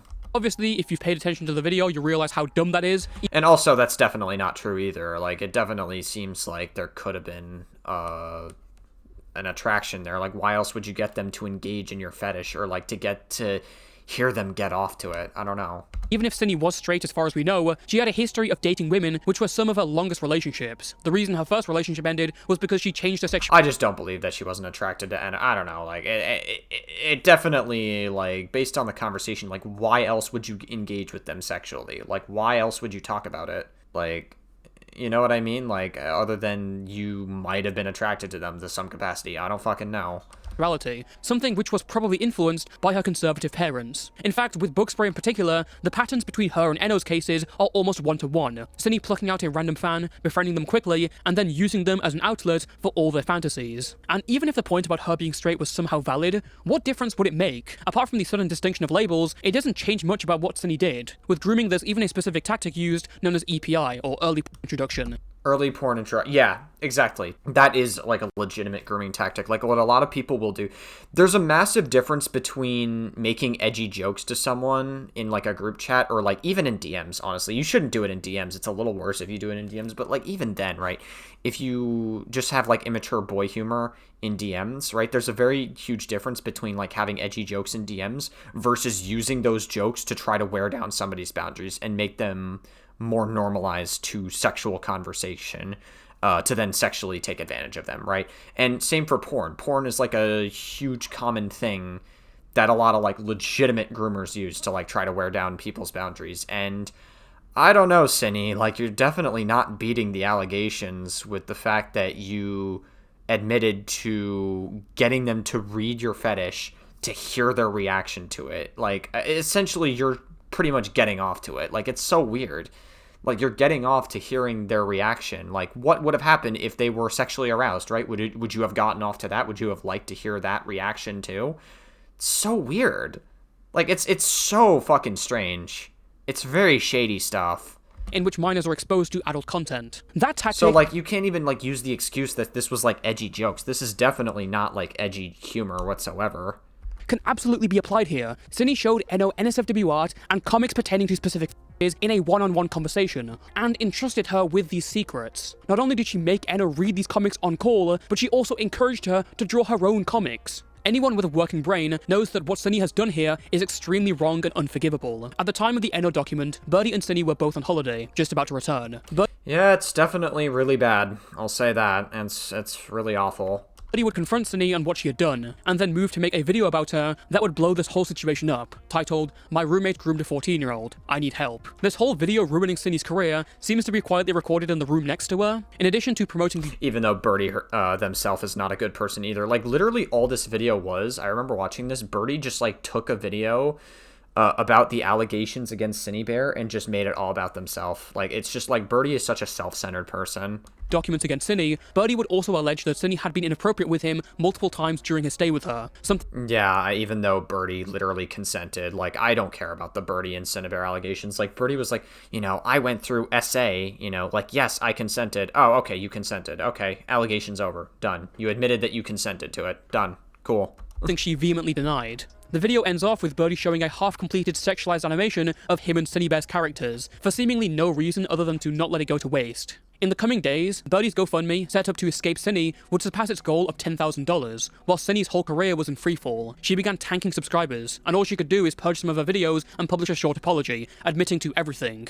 I was going to make a video talking about a recent document that was released about me, but the situation has gotten much more serious as I realize the damage that I've caused. I've been an irresponsible content creator, and I've been acting inappropriately towards my fans. This alone is enough for me to realize I need to make sweeping changes to how I conduct myself and how I interact with my fans. But the most serious thing I've done is I've groomed a minor. I became friends with a 14-year-old after I made a mental note to myself to not become friends with minors again. And just to be clear, like, I don't think you need to make a mental note to not be friends with kids as you become an adult. Like, I feel like that's not something you should make a mental note to yourself. Like, listen, when I was a teenager, I would send fucking porn to my friends as well, who are all, like, teenagers within, like, reasonable ages as well, and even in, like, group chats, and they would send porn to me, like, as a joke, right? Like, obviously, we weren't doing it to, like, fucking wear down our boundaries. It was just, like, immature boy humor, but, like, what you did was very different. Like, you were literally having conversations with a fucking 14-year-old as a 20-year-old, sending them porn, and then you admitted that you did it to hear their reaction, to have them read sadomasochism and sexual assault fetishes, just to hear their reaction to it. It's very fucked up shit. Like, that's crazy. That's insane. That goes beyond just edgy jokes. Like, it definitely, like, it really could be seen as a grooming tactic. Overshared with them. I shared graphic, explicit materials with them when I shouldn't have. I groomed this child, and I knew what I was doing was wrong. And I betrayed everyone who looked up to me. I betrayed my friends. I've done the worst possible thing I could have done, and I'm suffering for my choices. I'm sorry to everyone I've ever made uncomfortable with my sexual content. I'm sorry to the victim I groomed. I don't want to say their name, I want to protect their identity. I'm sorry for what I've done. I'm ashamed of myself for doing this and hurting everyone. I'll be closing my Discord server. I'm shutting down my Patreon. I won't be posting my art. In the following days, Birdie would move out while Cinny was close to ending it all. The police were called, but just for a wellness check, and Birdie would later return just to break in and take one of Cinny's cats, as well as leaving a hat on Cinny's bed that said groom. That's crazy. Even though Birdie themselves had grooming allegations, even those probably aren't true, I would say, but like Birdie themselves is a degenerate. I don't know. Like, I'm just not really interested. I don't know. Like, Birdie thinks that they're perfect and not, I don't know. It's so weird. Like, Birdie fucking pisses me off, but also they're easy to laugh at as well. So it's like a weird dichotomy I get. Because, like, Birdie is just a very self-centered person that thinks that they've done nothing wrong. This action made some people believe that Birdie was making the situation about himself, rather than the 14-year-old. Oh, they absolutely were. If you listen to the video of my roommate groomed a 14-year-old, like, Birdie absolutely was making the situation about himself. And, like, he hardly ever talked about the allegations whatsoever. And then he alleged that Synnibear sexually assaulted him, even though Birdie said, "But yes, I consented." Oh, okay, you consented. All right, allegation over. Done. We don't need to talk about anything else. That had just been groomed. Privately, Cinny was far from apologetic. Her main emotion was anger towards Birdie and Laurel, one of her closest online friends over the years who had also publicly distanced herself. In leaked diaries and drawings, she can be seen fantasizing about murdering them both. In the wake of— That's crazy, wow. Yeah, this Synnibear is absolutely, that's the sign of somebody who's mentally stable. The cancellation, Cinny was reportedly doxxed, and several people called up her employers telling them what happened. They let Cinny know and she was spooked, instantly buying stuff like pepper spray, knives, and crowbars. Despite everything that happened, Cinny was somehow still in contact with Enno, and still venting to them about all this stuff. Thankfully, Enno would then cut her off, and anyone else would be forgiven for thinking that this was the end of everything. But shockingly, Cinny was not down and out yet. Despite the insurmountable evidence that had been presented, she still had supporters. The only issue is that they weren't really here for her. Were they just there to, like, clown on Synnibear? Were they there to, like, kind of, like, make a lol cow out of Synnibear? Is it, like, is Synnibear gonna turn into, like, the next DSP Gaming or Wings of Redemption or something? Pushback to the— Oh, God. Fucking Kumo. Of course. Yeah, because Kumo was there because he had, like, a thing for Cinny. Oh, my God, of course. Port of Birdie began with a commentary YouTuber named Kumo, who had a history of being an edgy contrarian of sorts in the art commentary community. Kumo began to stream discussing the Cinny situation. His argument/crackpot theory stemmed from the fact that Enno pestered Cinny for attention for months, and his— Oh, that, okay, crazy, wow. Enno pestered Cinny for months. Yeah, the child engaged sexually first. Listen, even if, like, a child, right, it brings up sexual conversation first, and the adult's like, "No, I'm not doing it," and then the child still begs, and then, like, the adult's like, "Okay, fine, I'll do it." No, the adult's still in the wrong. Because, like, the adult's still fully responsible for stopping that interaction with a child to begin with. You know, like, obviously, like, children are fucking stupid. Like, they think that they're more mature than they are. Like, a 14 or a 13-year-old, like, "Oh, I'm mature for my age." You're not. You're stupid. You don't know anything about the world.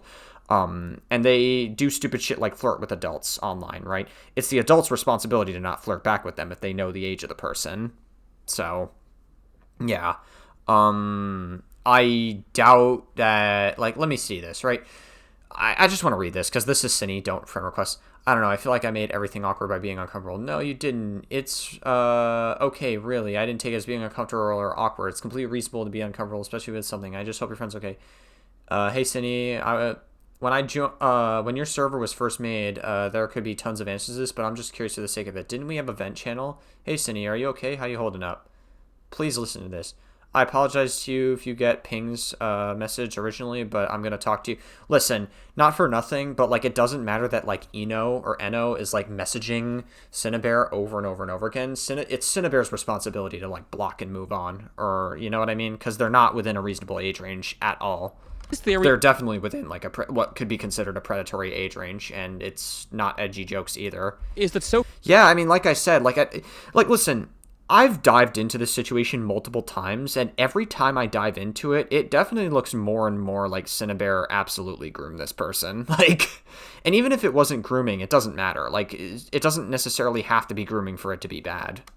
The Neko sent Eno as a ploy to frame Synni. He also infamously dismissed Synni and Eno's descriptive conversations as high school locker room girl talk. Obviously, the flaw in this argument is what a 20-year-old would be doing in a high school locker room. Kumo's belief was that this was all a massive operation to— Yeah, listen, I would believe that more if it wasn't for the fact that she literally sent Eno sadomasochism and fucking sexual assault, rape, fetish porn, and admitted to having them read their fetish on a Discord call just to have them listen to their reaction, which is obviously code for getting off to it.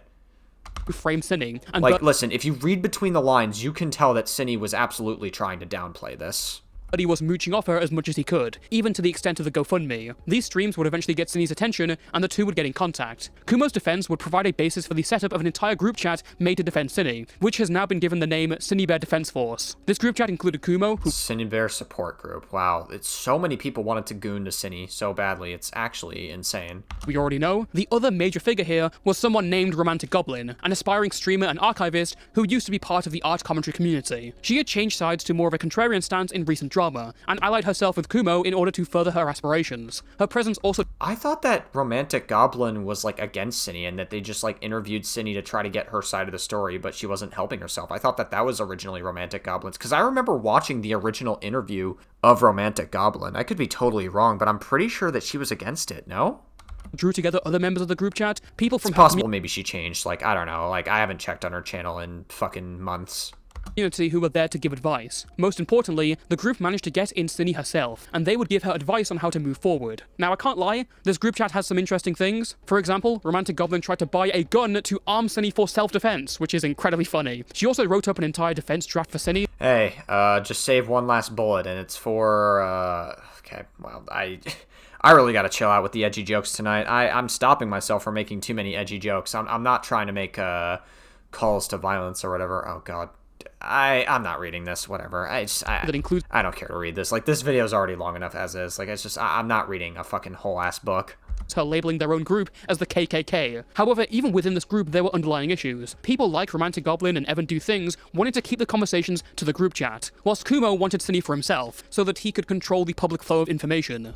He wanted Synni for himself as well because he was romantically interested in her as well, so that's another thing. Throughout their DMs, Kumo can be seen nestling pretty close to Synni, repeatedly addressing her as a sweetheart. Yeah, no, he's flirting with her. On September 30th, Synnibear would flirting with a groomer is insane work. Private her initial admission, or definitely an alleged groomer, but again, as time goes on, it's definitely looking a lot more like Synnibear was absolutely grooming Eno, for sure. And issue a 40-minute response defending herself. Synni states that her previous confession was made under immense pressure and coercion by Birdie. So what was her grand defense? Well, the first 14 minutes are dedicated to addressing the grooming allegations, with the rest of the video going over Birdie, the claims he made, and his personal and financial issues. Synni's defense against the grooming allegations is going on a sort of grooming checklist on some online website, and arguing how she didn't fall under all these specific terms, despite the website itself saying that grooming may take a number of forms. The best part is— I mean, listen, like, she just Googled a fucking website that said, like, signs of grooming, and then she tried to debunk all of them, but, like, just because those weren't the methods she used for grooming, that doesn't necessarily mean she wasn't grooming Eno. Like, that doesn't necessarily disprove it. Like, it's not exactly helping Synni's case. When she says that she didn't discuss sexual stuff, just sadistic fantasies, before then backtracking and saying she did discuss sexual stuff. She also argues that Eno started it, which is stupid because adults know better than minors around sexual topics, and it is their responsibility to control the conversation when such topics are brought up. The last point of note is that Synni says she doesn't care about Sock's discomfort with how she was using her characters, saying it doesn't matter if the creator is a minor. The next 26 minutes are Synni discussing her frustrations with Birdie's personal life and actions, before breaking down in tears over her love for Birdie. The fact that I thought he cared about me. I thought he loved me. And he says this awful shit publicly. Victory lapping around me. Encouraging people to make hateful art about me. Talking about stealing my intellectual properties for himself to use. Knowing that— You don't have intellectual property. What the fuck are you talking about? Did you, like, register it with, like, the Library of Congress or something? Like, get the fuck out of here. Intellectual property, my ass. Fuck out of here. I can't say anything about Like, it. you're really not that serious. You're just some terminally online kid that grew up on DeviantArt, and then you became an absolute degenerate because you were sheltered, alright? Like, fuck out of here. Because the internet hates me, trying to silence me once he found out that I was making my I gotta say, Synnibear, this whole victim narrative is really not helping you out here. video. I feel sick because I still care about him. I genuinely hope he is safe. I still love him. Oh my god, this person is obviously not mentally sane. Even after seeing all this, I still love him. I don't know why he's acting like this. Yeah, I told you, they were lovers. What did I say? What did I tell you? They were fucking lovers. I know he has borderline personality disorder, so I really hope that this is just him splitting on me, and maybe— I know that he has borderline personality disorder. I still love you. I still love the fact that you shoved a ferret up your ass and that I fucking had my pussy dripping at the ferret going up your ass and crawling up your ass and suffocating up your ass and smelling all the shit up your ass, up your anal canal. It's very, very, very, very hot, and I miss all those times. Please come back, Birdie. I miss you. We can shove all the ferrets up our asses at our home. What the fuck is this? Synni, what the fuck is this shit? later down the line he'll come to his senses and realize that I'm not the monster he's saying I am. Synni's response wasn't up for long. The reception was about what you would expect, and she quickly took it down and issued a community post apology. Kumo and Goblin's well-constructed defenses had fallen over like a house of cards. To make things worse, Synni's former friend Laurel— I didn't know that Goblin was like running hard defense for this behavior, but like literally Synni admitted to hearing their reaction. It's crazy. Post a thread of another relationship Synni had, this time with a 15-year-old when she was 18. At one point I don't care. This I don't care about as much, because like 15 and 18 is like inappropriate, but it's not like predatory on its own. But again, 20 and 14, absolutely fucking nasty and disgusting. He would ask this person out and use the same tactics that she had done with Eno and Bug Spray. Early exposure— I don't really care about 18 and 15 as much. Followed by spamming sexual fantasies, NSFW art, and showing the comics she had made. And if things couldn't get any worse, Kumo, Synni's biggest defender, had found out something he hadn't known previously. Synni had contacted another YouTuber who was working on defending her. Enter Just a Robot. Of course, man. Just a Robot also had eye candy for Synnibear, and then he decided to fuck up his entire career by defending Synnibear. Crazy. Wow.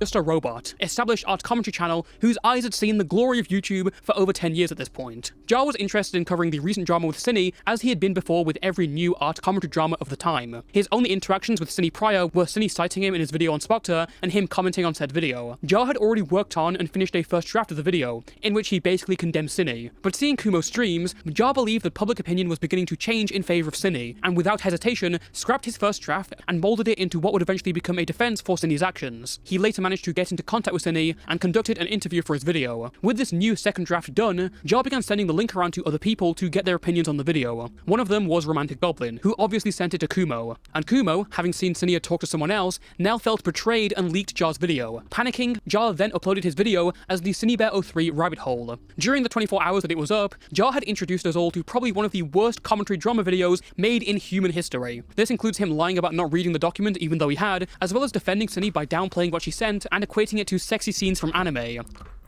Jeez, it's so weird. It's like, it's such a weird, like, defense and interesting level of cope from Jar, saying that, like, oh, it's just a sexy scene from anime. It wasn't as bad. Like, dude, you would think that they would run the defense of, okay, it was just edgy jokes. She was just joking. It was just an edgy joke. It obviously was not joking. Like, they were obviously talking about sex shit. It was, like, very weird. Jar constantly argued over the definition of groomer and used his distinction to excuse her as just being a sexual deviant. The video also includes a soul-sucking interview portion, and I'm being incredibly generous calling it an interview because it's basically Jar advising her on what to do and confirming all his biases, as well as saying some really cringy stuff that was even making Synni uncomfortable. You were just a bit bi-curious, right? Yeah. Yeah, that makes sense. Once I kissed an Italian guy, but that's not important right now. I just, every time Jar talks, I feel like I lose like a million brain cells. Like, every time Jar talks, I always think to myself, just take this shit to the grave. Like, no one is forcing you to say this shit online. Just stop talking, please. Way back when, I like became friends with someone named Pee-wee. Like, something isn't right, and after looking at everything, I realized what you did was bad. Very bad. If you were, you better thank your now. If you had a pee-pee, you would be, oh man, it would not be good for you if you had a pee-pee. Oh, Okay, so he's running the narrative that, like, women have it better than men, I guess. Okay, wow. I forgot that, like, Jar was, like, a bit of a anti-SJW content creator. I totally forgot that that was, like, part of his whole shtick before this big controversy that he got into. Aw, man. Yeah, but people are more forgiving when women do this. Whilst Kumo's tactics seemed to be about controlling the information, Jar's idea was to gather together a band of creators to defend Synni. One of those targets was Chud Logic, a drama streamer who had covered Birdie's video and Synni's document. Him just making fun of all sides involved and not taking it too seriously caught Jar's attention. As these DMs read to me, Jar saw an ally in Chud and someone he could convince to fight alongside him, but that idea would be his undoing. Jar would DM— Yeah, because Chud Logic obviously, like, has a brain and realizes this is bad. Like, Chud Logic doesn't take shit seriously, and he's a little bit too edgy for my liking, but, like, obviously Chud wouldn't fucking band with Jar to do this dumb shit. Chud with the video link, and he watched it a day later on stream, obviously lambasting it for how terrible it was. During this reaction, Kumo asked Synni to send over her DMs with Jar, which were then sent to Chud and shown on stream. Not only was there confirmation of Jar trying to use Chud as a conduit for a defense, but also really weird messages that Jar sent to Synni, such as flirty messages and jokes, as well as asking her to hop on a late night call so that he could fall asleep to her voice. Jesus Christ. He was obviously very down bad for Synni. This would lead Chud to confront Jar on stream, not only about his video points, but also on his DMs. Well, I would put to you that the behaviour exhibited here goes beyond being inappropriate and is so egregious as to not really warrant this, you know, semantic debate over whether or not it's grooming. This person was engaging in extended sexual conversations and sending them not safe for work charts knowingly when they were 14 and the person was 20 and Synnibear's 20. Like, that's a bit more than inappropriate and could easily constitute grooming by some people's definitions, no? And it seemed to me like you just wanted to have a chat. Yeah, I mean, it definitely is looking more like grooming. Like, the only thing, I would say, like, the only thing that would make it, like, I say better tentatively, because it's still not good, even in this alternate scenario, is that if it was, like, legitimately just, like, edgy jokes, like, again, it still wouldn't be good in this scenario, in that scenario, but at least then I could kind of look at that and go, okay, at least you weren't trying to, like, sexually exploit a kid. At least then you weren't trying to, like, fuck a kid, or at least you weren't trying to engage in, like, a fetish with a kid, but that's obviously not the case here. And have a laugh, and talk about other drama, and present yourself as this person who's done this before, and everything's going to be okay. Don't worry, Synnibear, we're going to sort this out. It was almost like listening to a defense attorney talk to their client. In the course of pursuing this story, you spoke to Synnibear, and you developed some sort of attraction or interest in them beyond the purely professional one. This has then led you to frame the video in a certain way, and this is the architect now of your pain. This connection that you've made, this non-disclosed connection, which is a complete conflict of interest and should never have happened. I have no sexual interest in Synni at all. But you, okay, okay, actually, let's say no, that. So, go on. No, actually, I want to take. No. Okay. Maybe I do have sexual interest in Synni. I mean, I'm a straight guy, come on. Oh my god.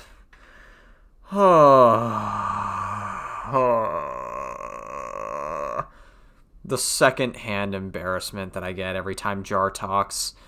Holy fuck, dude. Oh, I cringed so hard.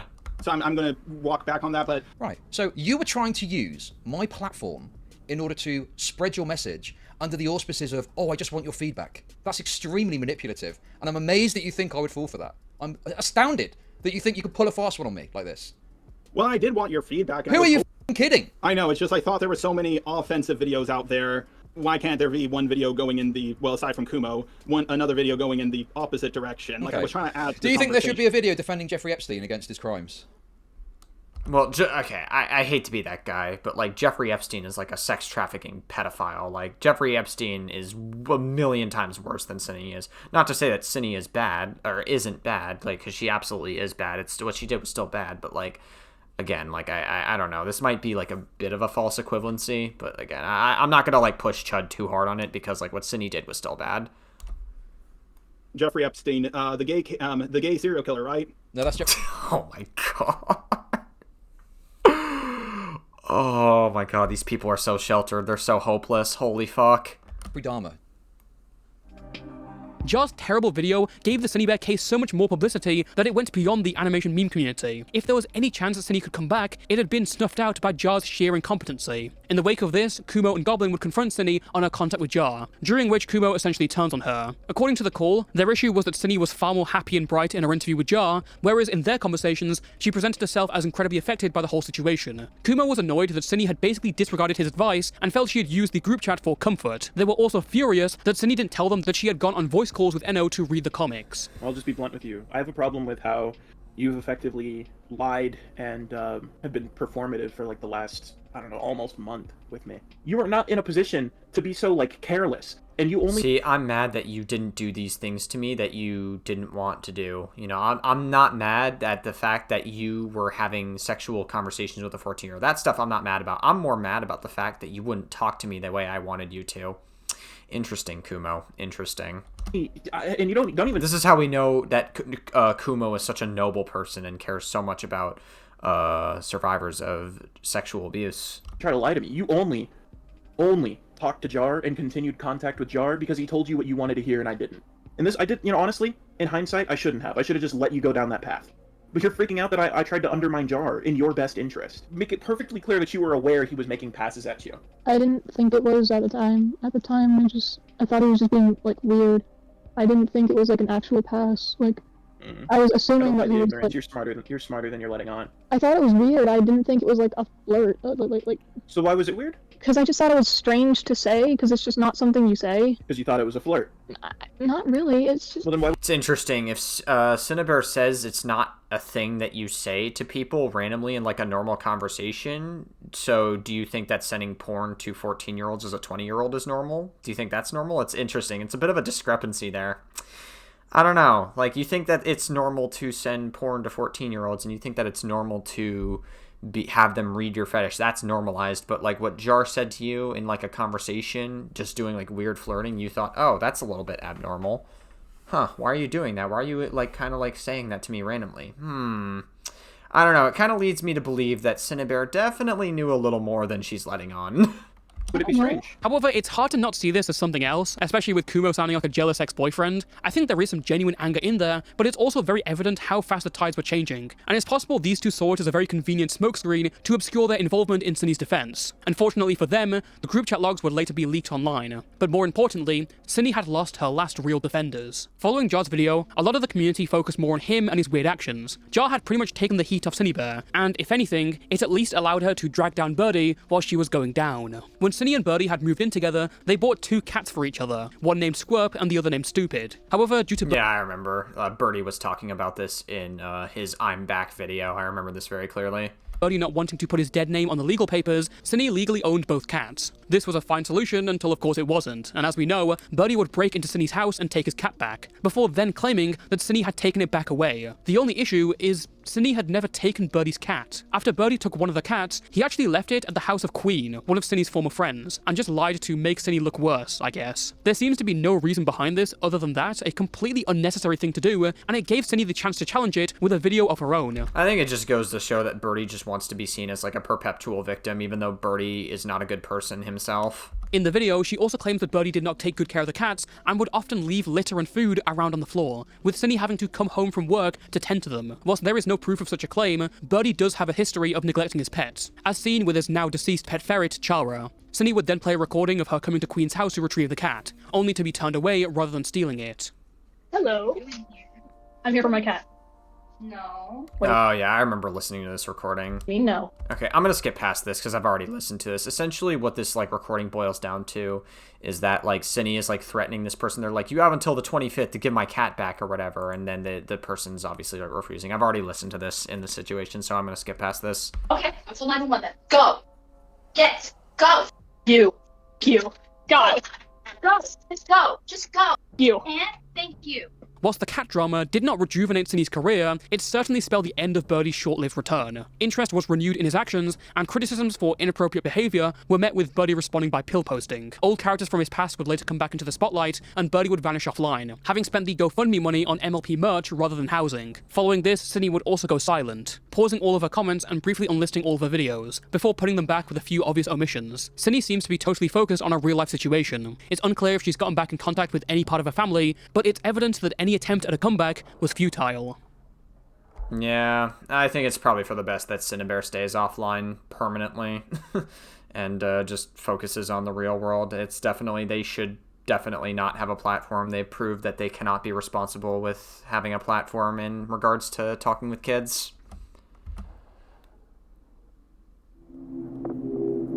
As said before in the intro, Synni's whole case was overshadowed by the violently explosive crescendo of her career. It wasn't just limited to these allegations. The amount of people that either threw themselves in the line of fire or just were hit by collateral damage made this so interesting. Kumo, Goblin, almost everyone from that group chat, Birdie and Synni herself are all pretty much gone. Jar is barely hanging on after everyone took his parts away. It's easy to forget that Synni was the whole reason behind this all starting, and her story beyond that shows a knocking of dominoes, a moral mainframe fading away. Stepping away from the whole timeline for a second, when I was working on this video, I originally titled this Synnibear Solitude. In fact, it might still be on the title card. And as cool of a title as that sounds, I scrapped it because it wasn't accurate. To just base this all on being lonely is downplaying it. I think it's far better to say that Synnibear lived her whole career through a victim complex. Perhaps sensitive to apply that to someone who has apparently been— Yeah, when two people have a victim complex, it's very easy to, I guess, bond over that sort of thing. It makes sense why Birdie and Synnibear were such good friends. victimized, but that may have been the source for it. Synni spent a lot of her career known as the first good Sans fangirl, a heavy amount of praise that was deserved to some extent. But when she got into her early controversies, she would lose almost every time, and face the heat from the whole community. That heightened sense of self being utterly shattered by her own decisions was something hard to accept for her when she was young.